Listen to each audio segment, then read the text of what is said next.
Welcome to Raw Radio.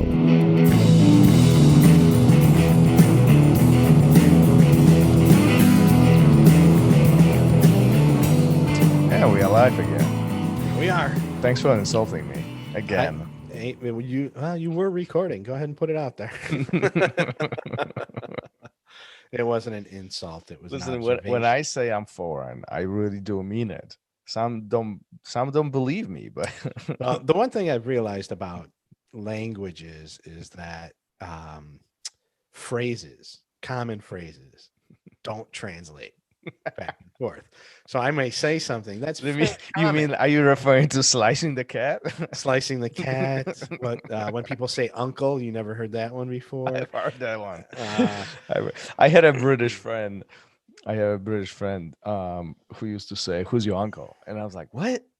Is it when he was twisting your arm behind your back? I was like, "What were you talking?" They're giving you noogies. It took me months to figure that out. Anyway, all right, but to a different topic. An unbelievable guest. I can't believe that I was able to talk to this guy today. But we talked to Dean Lister, which is, like I said, the boogeyman. Unbelievable. And he's a scary dude until you talk to him, and then you're like, this guy's all right. But first of all, I can't believe the girls were fainting fainting in front of him. Hey, he'd no judgment whatsoever, but it is what it is. If you want to know exactly what we mean by this, you got to listen to the show. The whole story is there. Yeah. It's funny. Dean's one of those dudes. Before we get to the topic, that like if I'm in the bar or something like that, and a guy walks in that looks like that, I instantly just like turn the other way. I'm not making eye contact. Nothing. I don't care what his shirt says. I'm not. Nope. I don't exist. But then, like I said, we talked to him for an hour, and he couldn't have been more affable. What a nice guy.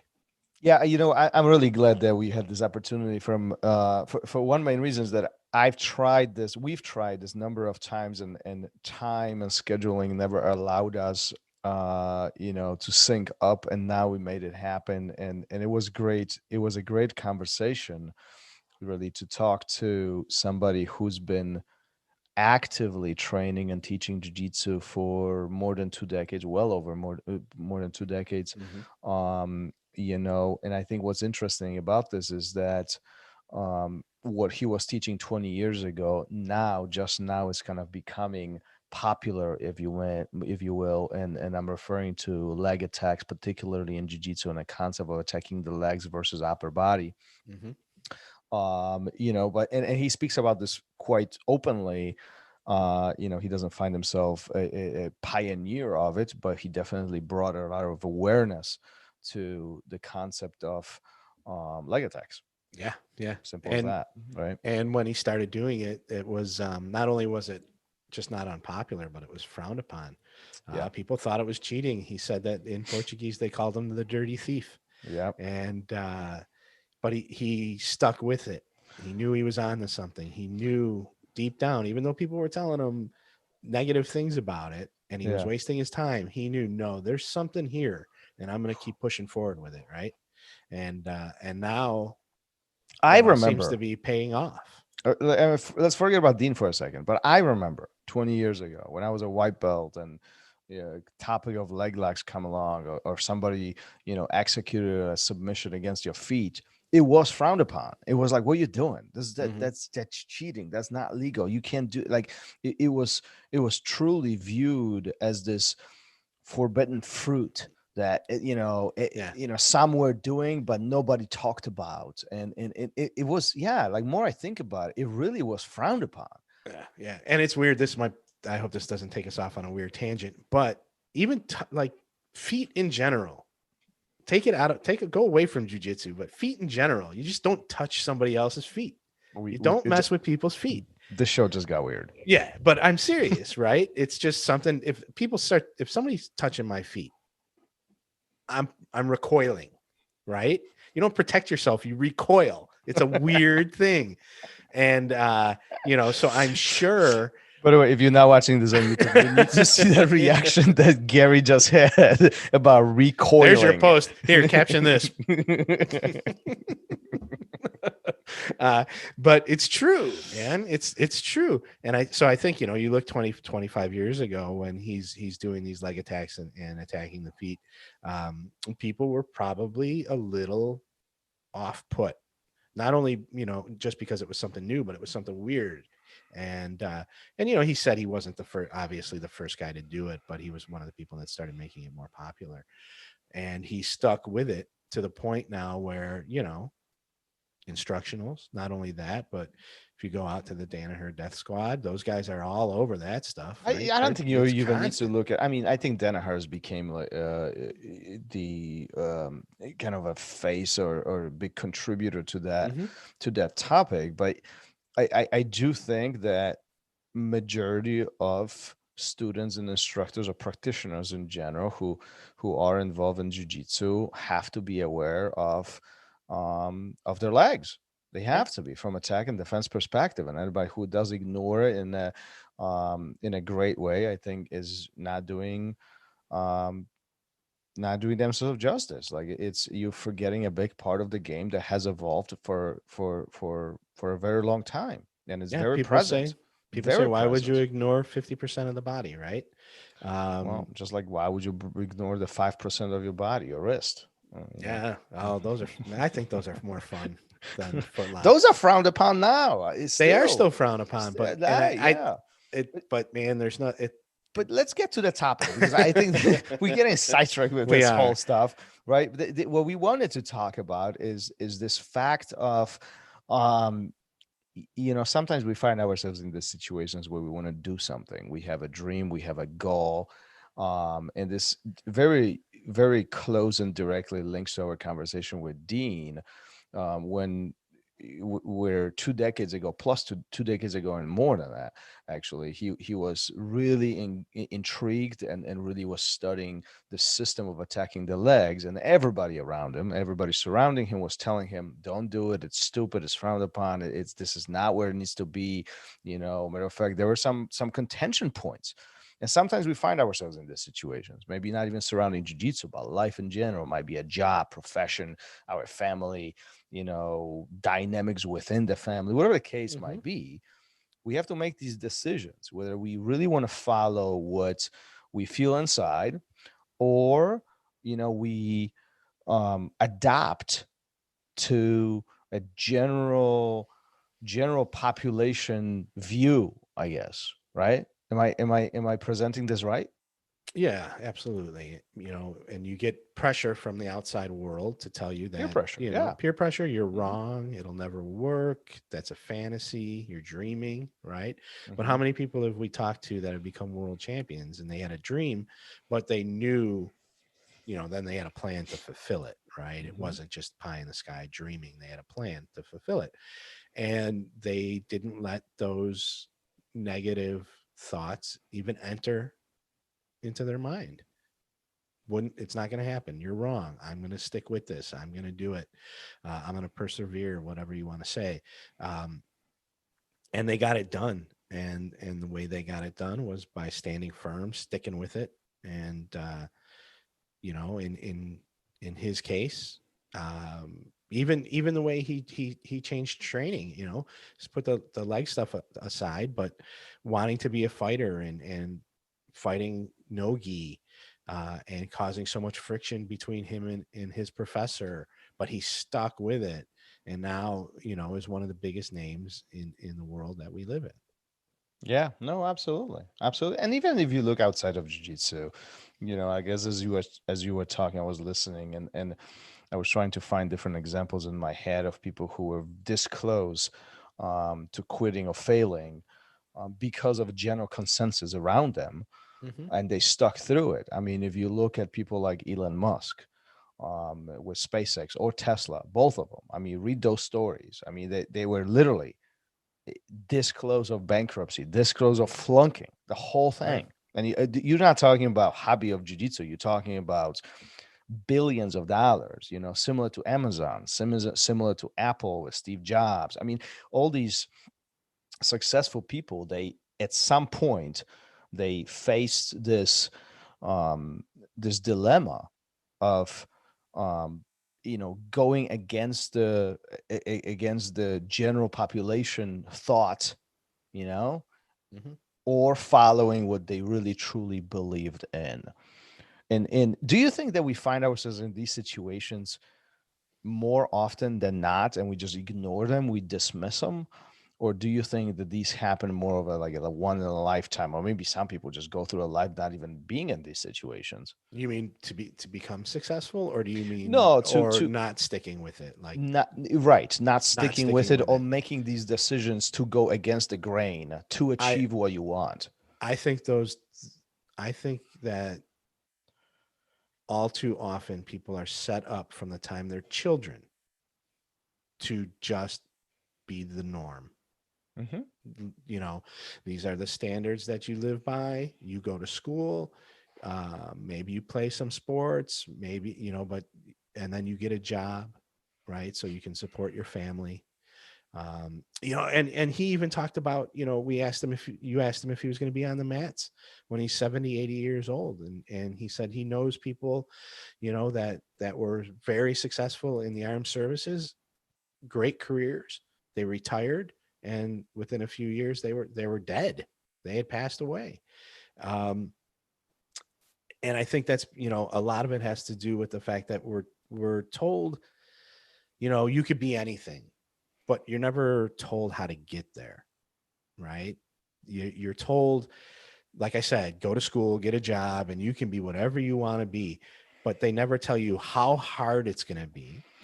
They never tell you you're going to That fail right there. multiple times. They That never right there. teach you how to deal with it.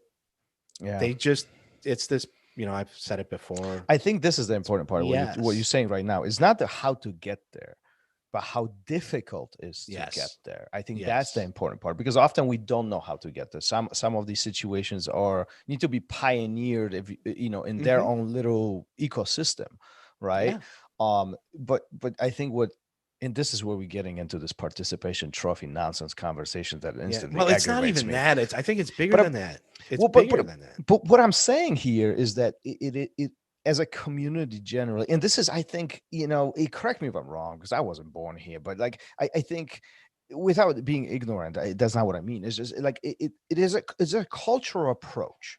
There is a cultural approach, I think, of this is what we're going to do. You need to fit in. Everybody has to do their part. We have to work as a community. That's great, but it's but at the same time, there's this controversial approach of you can be anything you want. Mm-hmm. You can achieve anything you want in your life, and the thought is great, but nobody talks about how difficult it is to achieve what you want. Right. Because Absolutely. that is hard. Yeah. It is hard. And if you the want to fit in, difficulties, that's easy. yeah. But also the difficulties that come after you've achieved it, right? You have a goal, you set it, and then you don't realize, shit, now it's starting. Now the real work begins. I used to work in the veterinary field, and I can tell you how many doctors come out of school and don't realize that, they're working 16-hour days, even more, 7 days a week. They're dealing with the tragedy of just that job, of losing their patients, losing the respect of their clients, people berating them, people telling them that they're only in it for the money, all that stuff that comes with, you got your degree and now you're a veterinarian, but you had no idea you were going to have to deal with all this other stuff. Yeah. And what do? A lot of them quit. There's a huge high rate of suicide. And you would think, no, they're, I've so many people have said to me, oh, you pet puppies and kittens all day. Well, you know what? You maybe if you've got a really sweet, nice day practice, but go work in a 24-hour service. Go work in one that, you have clients that can't afford to take care of their pets and expect you to do it for nothing. And when you can't, they unload all their anger and everything on you. And I know I'm getting off on a tangent here, but I feel like we don't prepare people realistically for the things that they want to achieve in life, and don't prepare them for how hard it's going to be, right? Not only the work that you put in, but the reaction that you're going to get and how people are going to treat you. And if you can't stand up to all of that, your dreams aren't going to come true. Or when you get them, it's not going to be what you expected. And it's just it becomes a really hard road and you end up giving up. So this sounds very similar to jiu-jitsu, because I always got to everything link course. back That's why everything we're to here. jiu-jitsu. But it sounds very similar to jiu-jitsu, right? Yeah. Everybody wants to do this cool thing that Yeah. everybody does these days, and everybody wants to get on the mat. Everybody wants to have fun. Well, let me ask you. Why don't you continue on your My rant? your rant here? We just lost half of the listeners. That's right. Why don't you continue on your rant here? In a sense of jiu-jitsu is not jiu-jitsu is complex. Mhm. Jiu-jitsu is difficult, and a lot of people do quit. So are we not preparing the people who start jiu-jitsu enough? Are we not preparing them enough to with the expectations to what they need to achieve and how hard this is going to be? I think sometimes, yes, that's true. I think, it's like you go into it thinking, oh, I'm going to learn how to choke somebody, but you're also going to learn what it's like to be choked hundreds of times. You're going to, I'm going to smash some. I think that what people don't know about jiu-jitsu is the pressure that you feel physically. Being smashed is like, it's unbelievable. It's stuff that, you probably feel it when you're a little kid, when you're wrestling around with your friends, and you get a little taste of it. But then if you don't continue, you forget what that's like. And the next thing you know, you're 30 years old and you're like, I want to get in shape, so I'm going to go try jiu-jitsu. And then you've got somebody just grinding you into the mat, and it's awful. And you're not prepared for that aspect of jiu-jitsu. You're just not. And Are you referring to your Wednesday night training partner right now? yeah, I totally smashed him. And it was awesome. No, but you're like, then you start realizing how hard it is. So yeah, it's complex to figure out transitions, things that are seemingly simple. You're not putting your body in normal positions, and it's hard to figure that out. But then you have all the physical aspects of it too, of being smashed and being sore, not being able to breathe. And if you prepare, I think if you tell people up front, this is what it's going to be like, they might be able to power through it a little bit more and not quit as early as they do, or if at all. Yeah, I'm processing what you just said. It's hard. You want somebody you don't want to turn people off to the sport, to the art, but you also want to set realistic expectations, which is what we started talking about in the beginning. Is like, people need to know that it's going to be a difficult road in whatever you want to achieve. I don't think it was easy. It's not easy to become really good at something and not fail and face adversity. Well, I think that's the big factor, at least for me personally, after years of being on the mat and talking to different people and kind of going through this learning curve, is not for me personally, the victory is not in winning on the mat, but the victory is overcoming these obstacles. That's how I look at it. So in my mind, from the very beginning, I was always told that I'll never achieve a black belt. This is unreachable goal for me. Don't even fool yourself. This is going to suck. You need to earn it. You need to work for it. It's a grind. So in my mind, I never had the expectation um of the victories itself. It was more of I need to earn it. And that's kind of what Dina was talking about it too. It is, you can always look at it in two different aspects. You can look at it, this is going to suck, or this is part of me earning it. Like, earning is never easy. It should be work. If you earn anything easy, did you really earn it? Right? Like, so I think that's the interesting part behind jiu-jitsu itself, is that failure is part of the process. getting tapped out is part of the process. Being on the bottom in uncomfortable position is part of the process. And if you really want to learn and continue this, you need to earn the easier position.